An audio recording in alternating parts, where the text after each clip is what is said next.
Alhamdulillah wassalatu wassalamu ala Rasulillah wa ala alihi wa sahbihi wa man wala amma ba'd. Terakhir kita sudah sampai di dalam pembahasan bab ini voltasenya drop ya. Agak gelap ya kayaknya. Kipas angin pun rendah ya. Yaitu bab kullu bid'atin dhalalah wa in ra'ahan nasu hasanah. Bab tentang fasal tentang setiap bid'ah itu adalah sesat walaupun manusia menilainya ada yang hasanah. Ya. Dan kita telah membahas dua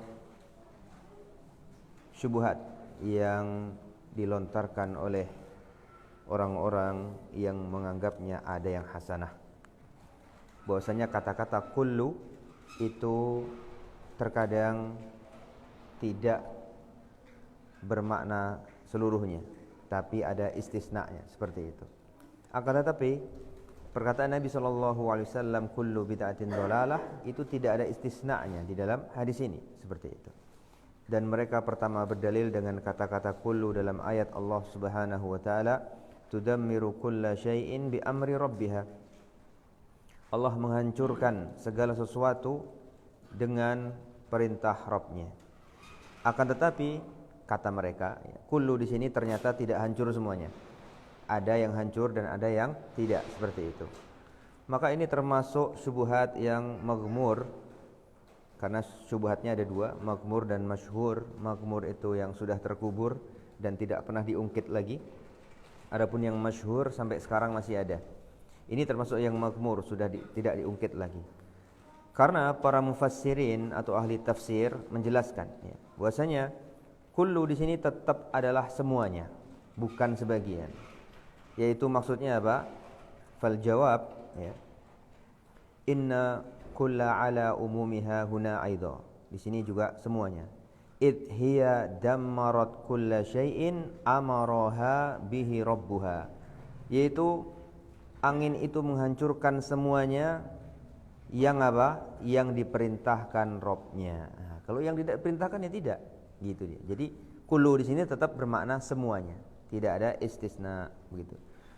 Begitu juga perkataan Ibnu Jarir, beliau mengatakan tudammiru kulla syai'in bi amri rabbiha mimma ursilat bihalakihi, yaitu dia menghancurkan semuanya mimma ursilat bihalakihi, dari apa-apa yang dia diutus untuk menghancurkannya. Ketika dia tidak diutus oleh Allah untuk tidak menghancurkan Nabi Hud ya. Nabi Hud kan enggak hancur. Cuman kaum Ad aja yang hancur begitu kan. Dan beberapa pengikut beliau dan beberapa mungkin benda dan tempat yang memang tidak diperintahkan oleh Allah untuk tidak dihancurkan. Begitu juga perkataan Al-Qurtubi rahimahullahu taala dalam tafsirnya, beliau mengatakan ayyu kullu syai'in marrat alaihi min rijalin 'adin wa amwaliha, yaitu adalah dihancurkan semuanya, setiap sesuatu yang dilalui oleh angin itu ya, dari para laki-laki dan wanita kaum Ad dan juga harta mereka, seperti itu ya. Intinya kullu di sini adalah tetap bermakna seluruhnya, bukan sebagian. Lalu yang kedua, ini yang penting ya, yaitu yang dikatakan oleh Al-Imam Al-Izz Ibnu Abdissalam. Beliau adalah seorang ulama Ahlus Sunnah wal Jamaah Syafi'iyah, pengikut Al-Imam Syafi'i. Masyhur bahwasanya Imam Syafi'i membagi bid'ah menjadi dua, ya. Bid'ah mamduhah dan bid'ah sayyi'ah atau hasanah dan sayyi'ah, seperti itu. Adapun Al-Izz Ibnu Abdissalam lebih ajaib lagi. Ya, beliau membagi menjadi 5, bukan cuma 2. Yaitu sesuai hukum taklifi. Ada bid'ah wajib, ada bid'ah sunnah, ada bid'ah mubah, ada bid'ah haram, dan ada bid'ah makruh. Nah, itu dia. Gimana ini? Ya, kita jelaskan pada malam hari ini insyaallah taala. Yang mana beliau ini mendefinisikan bid'ah itu adalah fi'lu ma lam yu'had fi asri Rasulillah sallallahu alaihi wasallam, wa huwa munqasimatun ila bid'atin wajibatin wa bid'atin muharramatin wa bid'atin mandubatin wa bid'atin makruhatin wa bid'atin mubahatin. Itu adalah sebuah perbuatan yang tidak disaksikan di zaman Nabi SAW. Ini kan luas sekali. Jadi apa-apa yang tidak disaksikan di zaman Nabi dan sekarang disaksikan itu bid'ah menurut beliau. Jadi dari definisi beliau ini saja itu sudah kentara, sudah nampak bahwasanya beliau memaksudkan di sini adalah bid'ah secara bahasa, bukan bid'ah secara syar'iyyah. Adapun syar'iyyah itu dibatasi dengan hanya masalah ibadah mahdhah saja. Paham di sini? Ya, itu dia. Ya. Jadi enggak bisa di sini dipertentangkan dengan madhabnya ahlul hadis yang mengatakan bid'ah itu semuanya sesat. Karena ahlul hadis itu memaksudkan bid'ah itu hanya dalam masalah syar'iyyah saja. Itu dia. Akan tetapi enggak masalah, kita akan panjang lebarkan sedikit supaya lebih gamblang begitu ya. Wa anhu akhadahu tilmiduhu al-Qarrafi fi al-Furuq ya. Dan juga hal ini pendapat ini diambil juga oleh murid beliau yaitu Al-Qarrafi di dalam kitab beliau Al-Furuq ya. Wa kada akharun ba'daha, dan begitu juga orang para ulama yang lain setelah beliau, terutama ulama-ulama Syafi'iyah ya, Syafi'iyah. Nah. Fa aqulu, maka aku katakan, kata Syekh Ali Hasan rahimahullahu taala, imma an yuhmala hadha at-taqsimu 'ala al-ma'na al-lughawi wa imma an yuhmala 'ala al-ma'na asy-syar'i al-istilahi. Nah, itu dia. Maka aku katakan, kata Syekh Ali Hasan rahimahullah, bahwasanya taksim ini, pembagian ini adalah di atas makna bahasa, makna lughawi, atau makna syar'i al-istilahi ya, seperti itu. Wa alaihi fa inna hadha at-taqsima amrun la dalila alaihi bal huwa mutadafi'un li anna min haqiqatil bid'ati alla yadulla 'alaiha dalilun syar'i. Dan atas hal ini sesungguhnya ini adalah taksim atau pembagian ya, yang tidak ada dalilnya sama sekali atasnya ya. Bahkan dia tertolak ya, dikarenakan hakikat bid'ah itu adalah suatu yang tidak ada dalil syar'i di atasnya ya, seperti itu.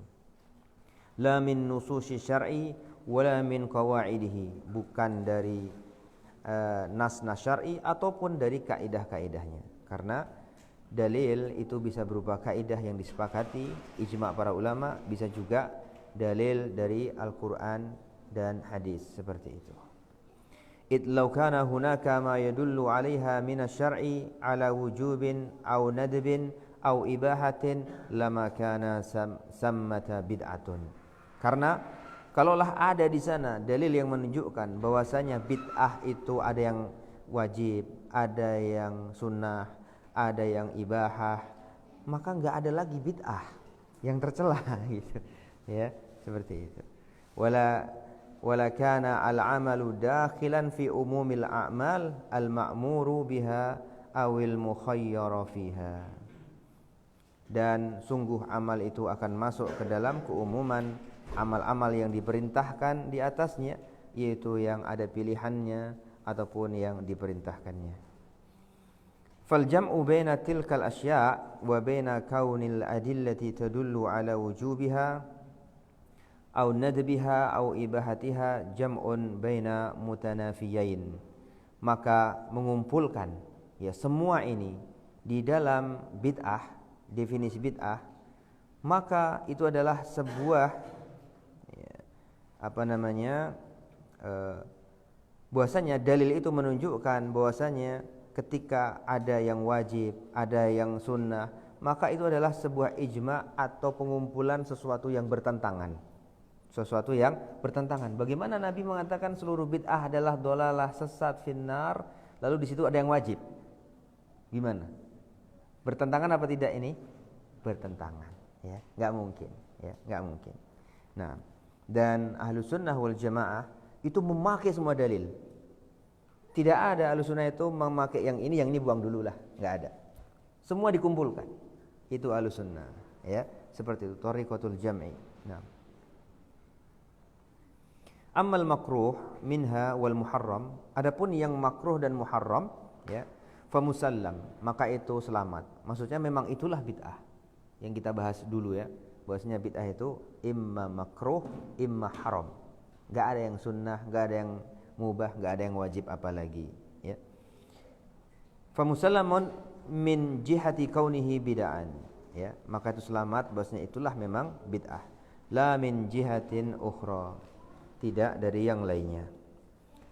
Wa qala al-Imam Ibnu Katsir fi tafsirihi, dan berkata Imam Ibnu Katsir dalam tafsirnya, Tahqiqul Akh Syekh Muqbil bin Hadi, ya. Di sini Syekh Ali Hasan menyebut Al-Imam Syekh Muqbil bin Hadi dengan kata-kata al-akh, saudara. Ini karena kitab ini dulu ketika mungkin beliau-beliau ini masih awal-awal menjadi ulama, ya. Belum seterkenal setelah akhir-akhir zaman ini, seperti itu. Maka beliau menyebut al-akh Syekh Muqbil bin Hadi rahimahullahu taala. Kata Syekh Muqbil, wal bid'atu ala qismain, bid'ah itu ada dua. Taratan takunu bid'atan syar'iyyatan ka qoulihi sallallahu alaihi wasallam fa inna kulla muhdatsatin bid'ah wa kulla bid'atin dolalah. Yaitu sebagaimana perkataan Nabi sallallahu alaihi wasallam, seluruh perbuatan yang diada-adakan adalah bid'ah dan setiap bid'ah adalah dolalah. Itu yang pertama. Wa taratan takunu bid'atan lughawiyatan, dan taratan dan terkadang adalah bid'ah yang lugawiyah, bahasa saja, sebagaimana perkataan Amirul Mukminin Umar ibn al-Khattab an jam'ihi iyyahum ala salati tarawih wa istimrarihim ni'matil bid'atu hadih. Dan terkadang bid'ah itu adalah secara bahasa sebagaimana perkataan Amirul Mukminin Umar ibn al-Khattab ketika beliau mengumpulkan manusia untuk salat tarawih dan mendawamkannya, yaitu terus menerus sampai 30 hari. Beliau mengatakan apa? Senikmat-nikmat bid'ah itu seperti ini. Penjelasannya kenapa dikatakan bid'ah? Karena Nabi dulu tidak istimrar, tidak mendawamkan, ya, tidak mendawamkan. Cuman 3 hari, dan beliau khawatir itu akan diwajibkan, seperti itu. Akan tetapi ketika beliau sudah meninggal, sudah wafat, enggak mungkin lagi diwajibkan, tetap sunnah terus. Jadi Umar, ayo kita sholat terus, enggak masalah. Seperti itu, ya. Nah, terus disebut bid'ah kedua juga beliau menambah menjadi 23 rakaat, ya. Sedangkan Nabi maksimal 13 dalam asar, ya. Tidak pernah lebih dari 13. Bukan 11, 13. Riwayat Aisyah ada 2, 11 dan 13. Maka perkataan Aisyah beliau tidak pernah menambah dari 11, itu maksudnya adalah kebanyakannya, bukan selamanya 11, tidak. Nyatanya beliau, Aisyah radhiyallahu anha, meriwayatkan juga hadis yang beliau sholat 13 rakaat. Nah, dan juga Nabi SAW ketika 10 malam terakhir membangunkan para sahabat dan para istri-istrinya, ya, bangun tengah malam, ya, tengah malam bangun, mungkin jam 12, mungkin jam 1 sampai subuh. Maka sehingga kata sahabat mengatakan hampir-hampir kami tidak dapat sahur. Karena sudah dekat sekali waktu subuh. Seperti itu. Tidak dibatasi 11. Pokoknya terus masna, ya, 2, sehingga ketika kalian takut fajar, maka witir, ganjilkan dengan witir 1 rakaat atau 3 rakaat dan seterusnya. Wa qala Syekh Muhammad Bahis Al-Muti'i fi risalati. Ini perkataan yang sangat bagus sekali, antum catat, ya. Perkataan Syekh Muhammad Al-Bahis Al-Muti'i dalam risalah beliau Ahsanul Kalam, ya. Beliau punya risalah namanya Ahsanul Kalam.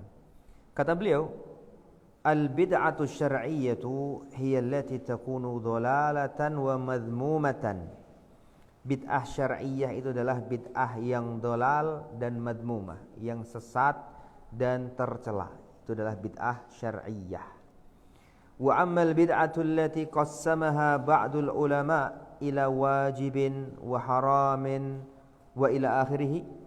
Adapun bid'ah yang dibagi oleh para ulama menjadi bid'ah wajib, bid'ah haram bid'ah ini dan itu seterusnya, fahiyal bid'atul lughawiyatu, maka itu adalah bid'ah secara bahasa saja. Wa hiya a'ammu minasyar'iyyati, dan dia lebih umum, lebih luas daripada bid'ah syar'i. Li'anna syar'iyyata qismun minha, dikarenakan bid'ah syar'i itu adalah bagian dari bid'ah lughawi. Setiap bid'ah syar'i itu pasti bid'ah lughawi, dan tidak semua bid'ah lughawi adalah bid'ah syar'i. Paham? Karena bid'ah lughawi itu terdiri dari 5 macam. Ada yang wajib, mubah, segala macam itu. Adapun bid'ah yang syar'i cuma 2. Makruh dan haram. Seperti itu. Ya. Jelas insyaallah ya. Nah. Qultu, kata Syekh Ali Hasan rahimahullahu taala, qauluhu, perkataan beliau yaitu Syekh Muhammad Bakhis Al-Muti'i, qismun miha, bagian darinya, yuridul muharrama wal makruha bidalili qawlihi qabl dalalatun wa madmumatun.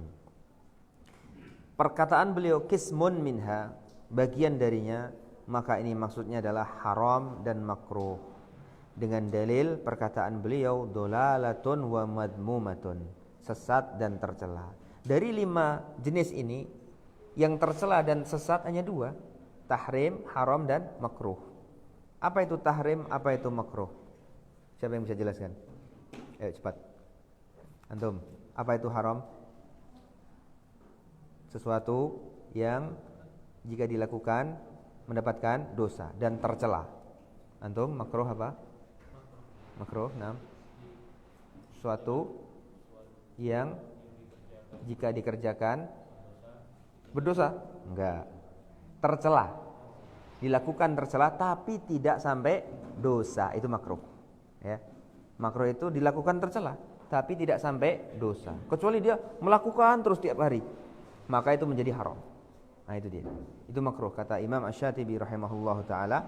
Sesuatu yang makruh walaupun itu tidak dosa, ketika dirutinkan sama dia terus menerus, itu bisa menjadi dosa. Nah. Ya. Wa qala al-allamah Muhammad Rashid Ridha. Ini juga penting ya, di dalam kitab beliau Al-Manar. Antum catat juga. Syekh Rashid Ridha mengatakan, innal kalimatal bid'ah itlaqaini.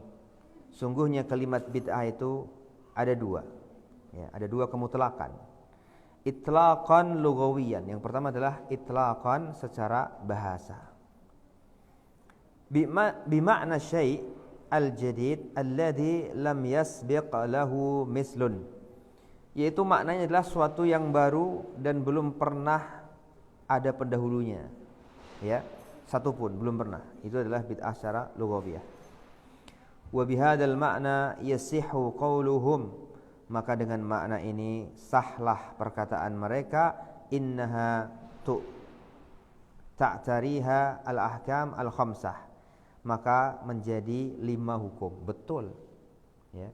Sesuatu yang baru, pokoknya sesuatu yang baru belum pernah terjadi sebelumnya, itu pasti masuk ke dalam 5 hukum. Betul.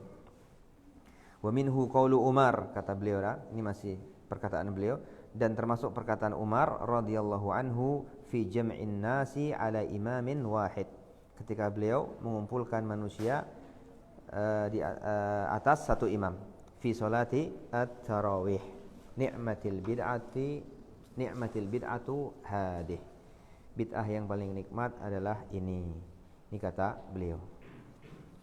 Jadi sampai sini insyaallah paham semua ya. Ada yang tanyakan enggak sampai sini sebelum kita lanjut? Enggak ada yang tanya atau enggak paham?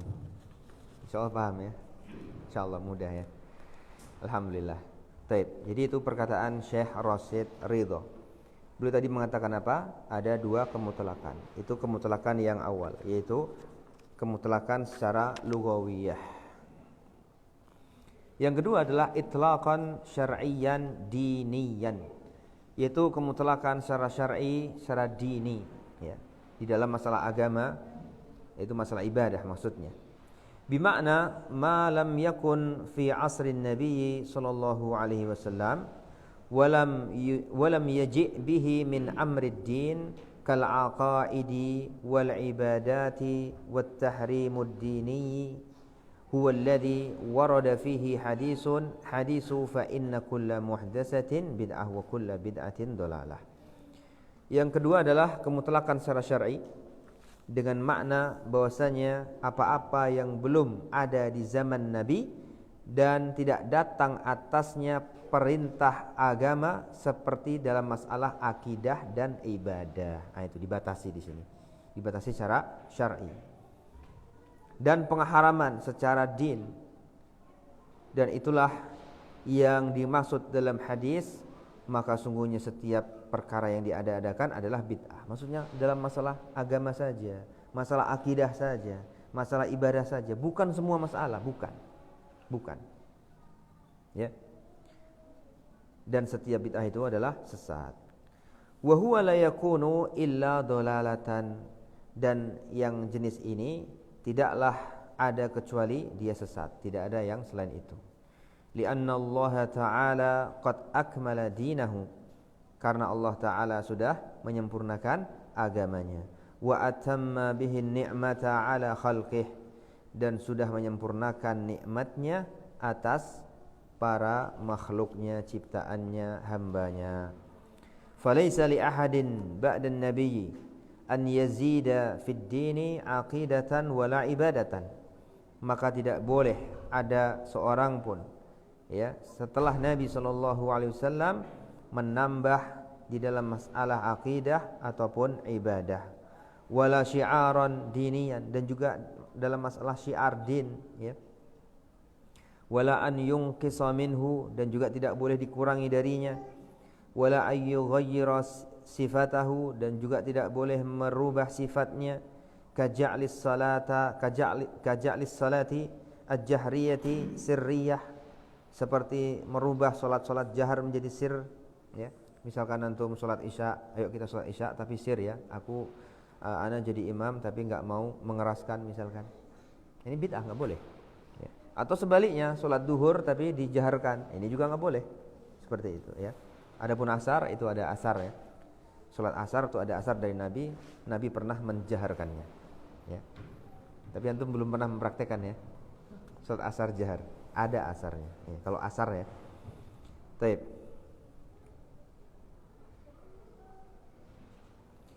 Wa aksihi, dan juga kebalikannya.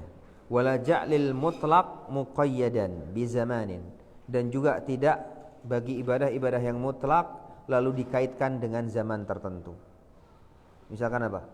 Ibadah yang ghairu mahdhah, bersedekah ya. Itu mutlak, kapan pun boleh.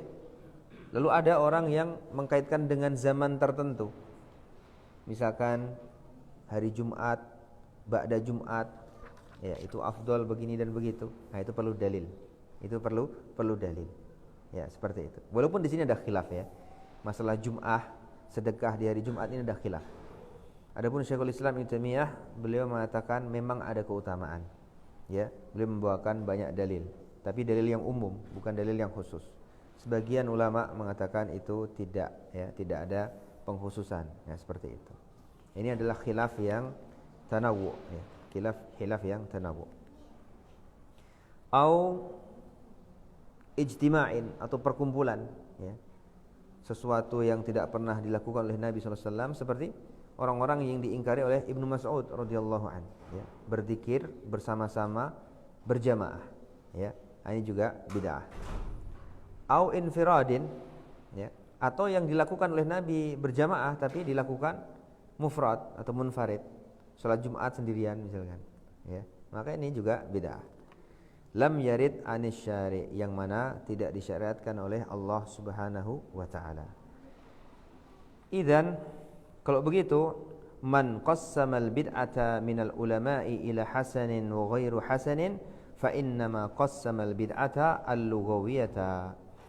Maka dengan begitu kita tahu bahwasanya para ulama yang membagi bid'ah menjadi hasanah dan tidak hasanah, maka hakikatnya beliau itu adalah sedang membagi bid'ah secara lugawi. Contoh, saya kasih bukti. Ketika Imam Syafi'i mengatakan al bid'atu bid'atan, bid'ah itu ada dua ya. Man waffaqas sunnah maka itu adalah mamduhah atau hasanah.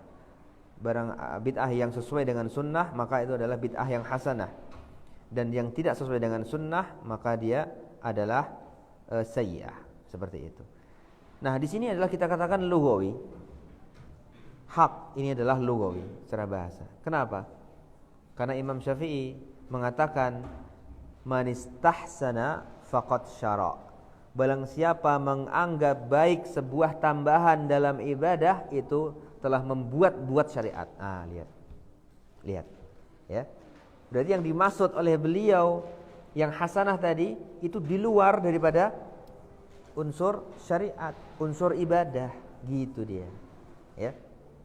Ini bantahan ya bagi seorang ustadz yang mengatakan ya Ahlussunnah itu juga membagi bid'ah secara dua, yaitu maksudnya syar'i, enggak, tapi lughawi. Itu Imam Syafi'i, Al-Iz Ibn Abdissalam itu lughawi secara bahasa. Nanti akan kita buktikan juga dari perkataan Al-Imam Al-Iz Ibn Abdissalam sendiri ya, yang berkonsekuensi seperti itu ya. Ada nanti insyaallah. Qultu, kata Syekh Ali rahimahullahu taala,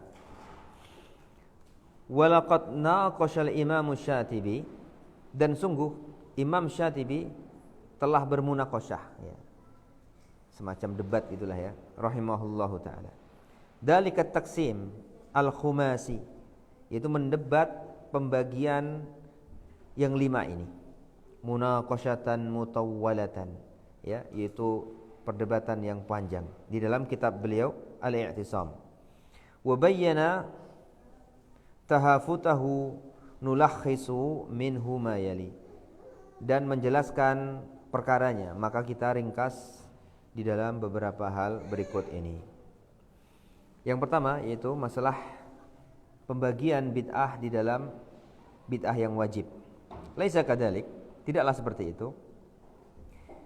Al-amsilatu allati dzukirat fihi kulluha min qabili ma la yatimmul wajib illa bihi fahuwa wajib ya. Maka perkaranya tidaklah seperti itu, dikarenakan contoh-contoh yang disebutkan di dalam masalah ini bid'ah yang wajib itu semuanya masuk ke dalam kaidah ma la yatimmul wajib illa bihi fahuwa wajib. Kaidah ini dalil ya. Itu apa-apa yang tidak sempurna sebuah kewajiban ya, kecuali dengannya maka itu adalah wajib hukumnya. Au qad dallat 'alaihan nusus, atau telah ditunjukkan atasnya nas-nas amatun, nas-nas yang secara umum.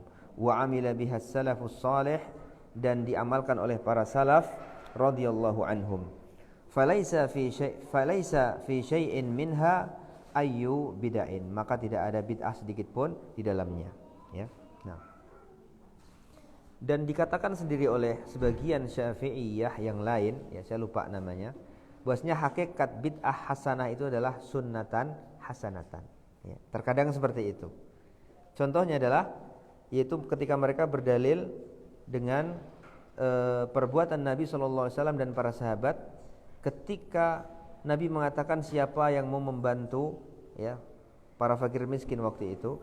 Lalu ada sahabat yang pertama kali melempar hartanya untuk berinfak. Maka Nabi mengatakan apa? Man sanna sunnatan hasanatan. Itu dia. Maka barang siapa yang mensunnahkan sebuah sunnah yang baik, falahu ajruhu wa ajru fa'ilihi. Atau kama qala Rasulullah sallallahu alaihi wasallam ya. Maka dia mendapatkan pahala dan pahala orang-orang yang menirunya. Di sini Nabi mengatakan apa? Man sanna sunnatan hasanatan. Tidak mengatakan man bada'a bid'atan hasanatan, enggak ada. Nah, itu dia. Paham ya? Jadi ini masalahnya adalah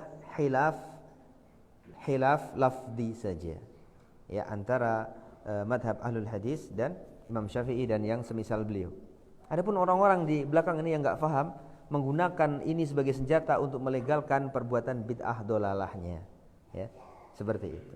Paham di sini? Ya, seperti itu. Sampai sebagian ya para ikhwah yang sekarang ini lagi getol-getolnya belajar madhab katanya, ya, mengatakan tahlilan enggak masalah. Ya, lalu maulidan enggak masalah karena ini ada khilaf, naudzubillah. Ya. Bahkan sampai parahnya mereka mengatakan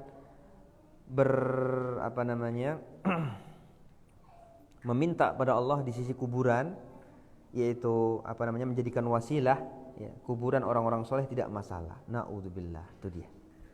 Syubhat itu cepat sekali menyambar. Ketika dia salah kawan sehingga salah jalan seperti itu. Maka hati-hati mencari guru. Hati-hati mencari guru. Silahkan antum mau belajar madhab, bagus, silahkan pelajari madhab itu, bagus. Kita akan mendapatkan banyak sekali faedah di dalamnya. Tapi hati-hati guru siapa yang ngajar. Nah, itu tadi. Hati-hati. Innama syaikhu man syayyakhahu syaikh. Seorang syekh itu, seorang guru itu yang dianggap syekh dan dianggap guru oleh syekh sendiri. Jadi gurunya siapa gitu. Bukan dianggap syekh oleh YouTube, bukan dianggap syekh oleh muridnya, bukan. Ya, seperti itu. Nah. Baik. Lalu yang berikutnya adalah bantahan beliau dalam masalah qismul mandub, bid'ah yang sunnah, bid'ah yang mandub. Mandub itu artinya sunnah. Falaisa minal bid'il bihalin. Maka ini tidak termasuk bid'ah sama sekali. Wa tabayyanu dzalika bin nadhari fil amsilati allati mussila laha bi salati tarawih fi Ramadan jama'atan fil masjid. Maka mereka mengambil contoh, yaitu salat tarawih secara jamaah di masjid di bulan Ramadan. Faqad qama biha an-nabiyyu sallallahu alaihi wasallam fil masjid. Dan itu adalah Nabi sudah melakukannya di masjid, maka tidak bisa dibilang bid'ah. Ya. Wajtama'an nas khalfahu, dan manusia juga berkumpul di belakang beliau. Sudah ada contohnya, ya, begitu. Maka tidak masalah. Hanya Nabi takut diwajibkan. Maka ketika Umar melakukan itu, jadilah itu bid'ah, tapi bid'ah lughawiyah, bukan bid'ah syar'iyyah. Itu dia. Nah, adapun masalah tahrim, maka jelas ini sudah kita bahas. Adapun masalah makruh, faqad dzukirat fihi asya'u hiya min qabilil bid'i fil jumlah. Maka itu termasuk bid'ah memang, ya. Masalah makruh itu tidak ada masalah. Wala kalama fiha, maka kita tidak membicarakannya. Wa amma qismul mubah, adapun jenis yang mubah, falaisa dakhilan fil bid'i aidha, maka ini juga tidak akan masuk ke dalam bid'ah juga. Id dzukira fihi mas'alatal munakhali, ya. Wa hiya laysat minal bid'i. Mereka memberikan contoh dalam masalah mengayak makanan, menghaluskan makanan. Itu kan mubah. Ya. Itu kan mubah. Ya, di sini panjang penjelasan beliau. Bagaimana bisa dikatakan bid'ah, ya? Orang yang melakukan sebuah perbuatan yang dimubahkan. Antum makan, antum membuat makanan yang enak, memasak, memberikan bumbu, itu kan mubah. Ya. Ketika antum makan, oh itu berbuat bid'ah itu. Gimana dikatakan seperti itu? Enggak masuk akal kan gitu. Ya. Nah, itu intinya seperti itu. Perkataan beliau seperti itu, ya. Tidak mungkin dikatakan seorang yang melakukan perbuatan yang mubah, dibolehkan dalam agama, lalu dia dikatakan berbuat bid'ah. Wa qad khatama asy-Syatibi bi bahsahu bi qoulihi. Lalu Imam Syatibi pun mengatakan, ya, di dalam penutupan perkataan beliau, wal hasilu, dan hasilnya adalah min jami'i ma dzukira fihi qad wadaha minhu anna al bid'a la tanqasimu ila dzalikal inqisam. Dan hasilnya adalah dari apa-apa yang dikumpulkan, yang disebutkan di dalamnya, maka telah jelas darinya bahwasanya bid'ah itu tidak terbagi menjadi 5 hal itu. Bal hiya min qabilil manhiyyi anhu imma karahatan wa imma tahrima. Bahkan yang benar adalah dia terlarang dan tertolak, imma dia makruh, imma dia haram, seperti itu. Wa ha huna amrun tadbiqiyun yu'akkidu hadzal ladzi intahaina ilaih wa huwa min kalamil Imam Al-Izz nafsihi rahimahullahu wa dzalika min wajhain. Ini yang penting. Dan perkara ini, ya, akan kita kuatkan ya, yang mana kita telah selesai dalam pembahasannya, tapi di dalam ulama yang lain ya, selain Imam Ibnul Abis sendiri. Nah, sekarang kita akan menguatkannya dengan perkataan Al-Imam Al-Is ya, Ibni Abdissalam sendiri ya. Yang mana memang pemahaman beliau sebenarnya adalah secara lugawi, bukan secara syar'i. Dari dua sisi. Sisi yang pertama, beliau mengatakan di dalam kitab Targhib Anis Salatir Raghaib Al-Mawdu'ah fi ma'ridi naqdihi laha. Ketika beliau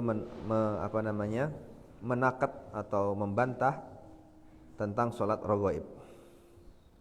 Beliau mengatakan di dalam bantahan beliau dalam kitab itu, fa inna syari'ata lam tarid bitaqarrubi ila Allah ta'ala bisajdatin munfaridatin la sababa laha fa innal qurba laha asbabun wa syara'itu wa awqatun wa arkanun la tasihhu biduniha.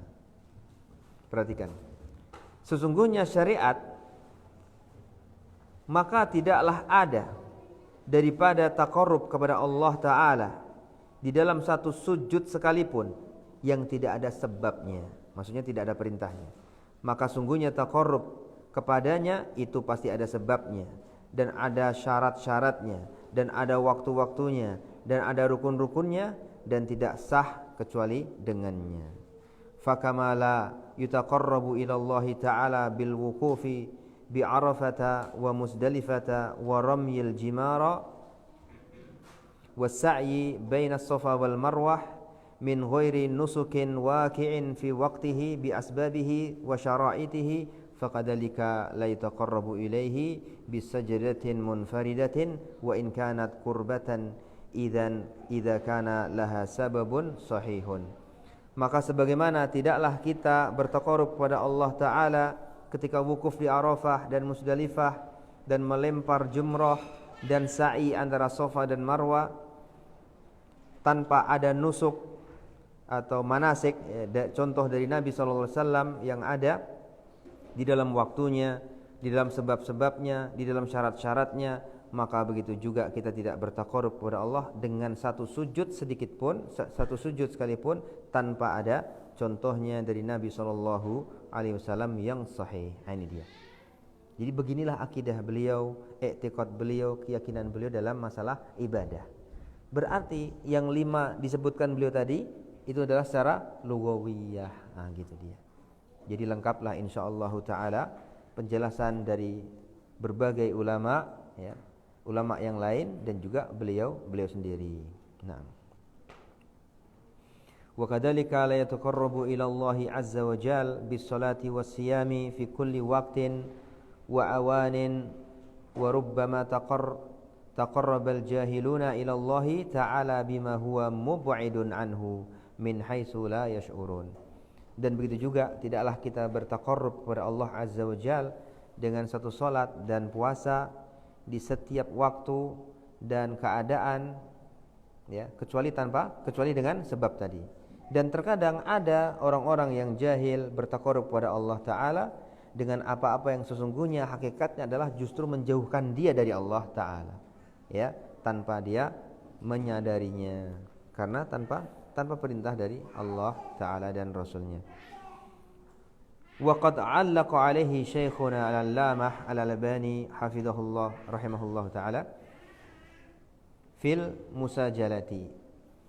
Dan Syekh Al-Albani, yaitu guru beliau, telah mentaklik hal ini di dalam rekaman beliau.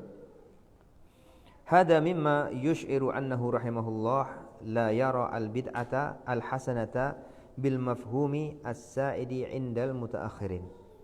Ini menunjukkan bahwasanya beliau Al-Iz Ibni Abdissalam itu tidak memandang sedikit pun adanya bid'ah hasanah. Hakikatnya seperti itu di dalam masalah syar'i. Yang mana hal ini difahami oleh sebagian mutaakhirin, ya, sebagian mutaakhirin. Wa huwa taqarrubu ila Allah bima lam yashra'hu Allah. Dan itu adalah maksudnya taqarrub kepada Allah yang tidak disyariatkan oleh Allah Subhanahu wa taala. Bi hujjati anna aslahu masyru'un. Ya. Walaupun dengan hujah ini kan asalnya masyru', ya, tapi kan caranya beda, tapi waktunya beda, enggak bisa juga, begitu dia. Wa yu'ayyidu dzalika ma sayati min qawlihi innal bid'atal hasanata indahu la tukhalifus sunan bal tuwafiquha fata'ammal. Yang mana ini dikuatkan dari apa-apa yang akan datang dari perkataan beliau sendiri. Bahwasanya beliau mengatakan sungguhnya bid'ah hasanah itu di sisi beliau adalah yang tidak menyelisihi sunnah, bahkan dia menyesuai dengan sunnah. Maka perhatikanlah perkataan beliau ini. Ingat perkataan saya tadi, bahwasanya bid'ah hasanah yang dimaksud beliau adalah sunnah hasanah, itu dia.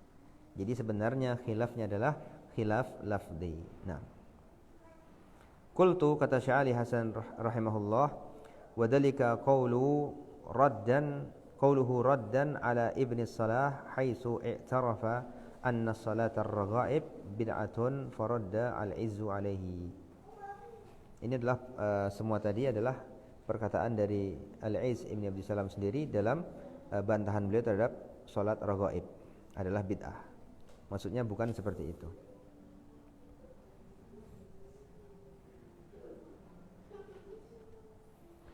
Berapa menit lagi?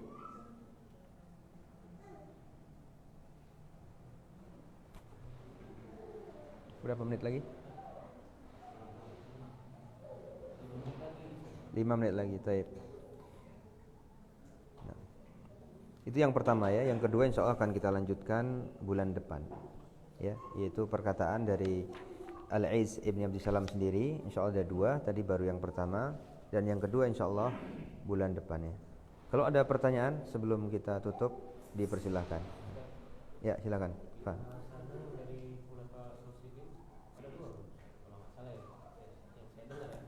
Bid'ah hasanah dari Khulafaur Rasyidin. Oh ya. Kemudian kalau enggak salah dari Utsman salat Jumat ya. Ya. Nah. Ya, terus? Kalau saya yakin cuma 2, ada yang lain nambah-nambah. Maksudnya gimana? Bid'ah hasanah yang ya. Antum bertanya atau ya, apa ini? Ya. Untuk meyakinkan aja, Ustaz. Yang hasanah dari Khulafaur Rasyidin cuma 2. Salat tarawih. Maksudnya yang ada asarnya.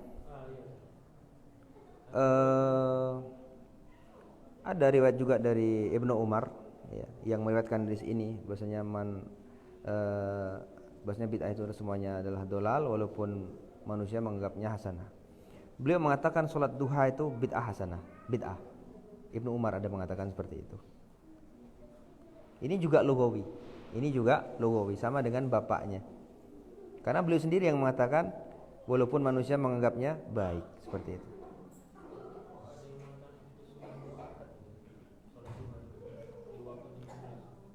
Iya, makanya antum pahami dulu bahwasanya perkataan beliau ini adalah hakikatnya bid'ah lugawiyah.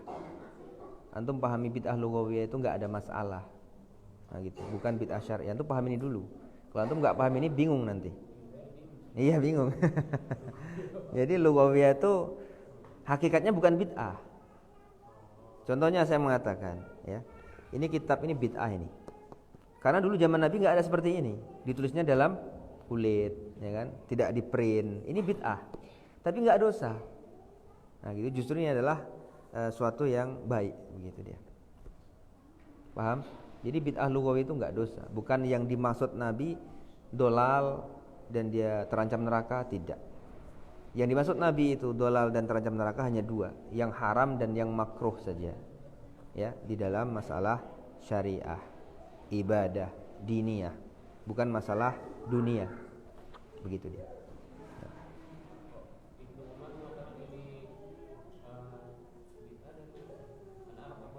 Ya.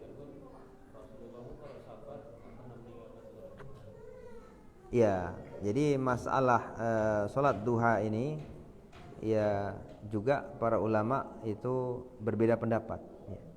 Apakah kita rutinkan atau tidak? Karena ada 2 riwayat seolah-olah Nabi itu tidak pernah meninggalkan, atau seolah-olah Nabi itu terus menerus. Ada seperti itu riwayatnya. Nah, seperti itu. Intinya itu masyru' jelas. Salat duha itu masyru', disyariatkan. Ya, itu ijma' ulama. Tidak ada yang mengatakan sholat duha itu bid'ah, nggak ada. Jadi maksudnya Ibnu Umar itu adalah bid'ah lugawiyah saja. Nah, seperti itu. Ya, silakan. Mengqadha sholat. Nah.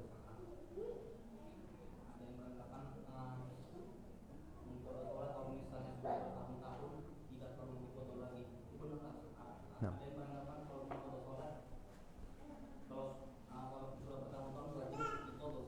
Nah. Ya. Ya. Baik. Apa ada lagi? Kok udah gini antum? Gini lagi? Apa? Ya satu aja, nggak usah gini-gini lah. Ya, masalah qadha salat ya. Ketika dia meninggalkan salat tidak sengaja, maka wajib qadha. Wajib qadha ya. Wajib qadha. Contohnya misalkan dia pingsan, tidur, gila sebentar, lalu dia langsung waras lagi gitu ya. Gitu. Kecuali dia lama, ya berhari-hari, ya ada pembatasan ya dari Abu Hanifah kalau nggak salah, entah 24 jam, entah 3 hari, saya lupa. Kalau lebih dari itu maka tidak, seperti itu. Ya. Sebentar ini belum. Sabar dulu. Ini yang pertama. Yang kedua masalah yang sengaja. Seorang yang sudah baligh, sudah tahu wajibnya sholat, main-main aja kerjaannya, raun-raun aja, nggak pernah sholat dia. Udah 3 tahun dia meninggalkan sholat waktu SMA, waktu kuliah ketemu kajian sunnah, ternyata wajib sholat. Ya, gimana nih? Ini khilaf para ulama. Jumhur madhab, 4 madhab, ya. Setahu saya semuanya itu sepakat, 4 madhab itu mengatakan diqadha. Berapapun, berapa tahun pun dia meninggalkan sholat. Gimana Ustaz caranya? Ya udah dicicil. Nah, dicicil. Ini 4 madhab. Cuman 4 madhab itu belum tentu benar, ya, belum tentu benar, bukan merupakan dalil.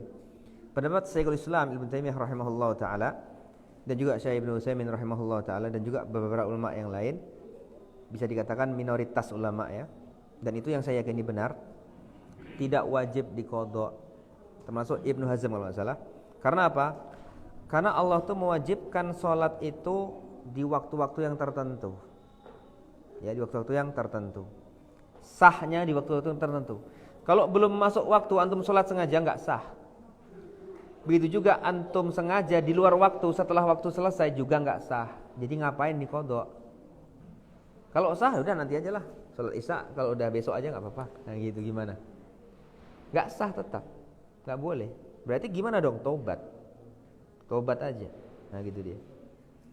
Sama sebelum waktu ataupun setelah waktu. Kalau sengaja nggak sah. Paham di sini ya? Jadi kitaban mauquta, bahwasanya sholat itu adalah sebuah kewajiban yang ditentukan waktunya. Itu ada range-nya, awal dan akhirnya. Ketika kita di luar waktu itu nggak sah. Sengaja ya. Kalau sengaja. Kalau nggak sengaja sah tentu. Ya. Itu dia. Jadi begitu. Wallahu ta'ala alam. Yang saya anggap kuat adalah yang tidak wajib mengqadha, tapi hanya taubat nasuha. Tapi nggak boleh dibuat main-main. Taubat aja boleh kok, taubat aja lah gitu. Nah ini gawat ini gawat ya. Hati-hati seperti itu. Takut hati kita ditutup oleh Allah Subhanahu wa taala kalau mempermainkan syariatnya.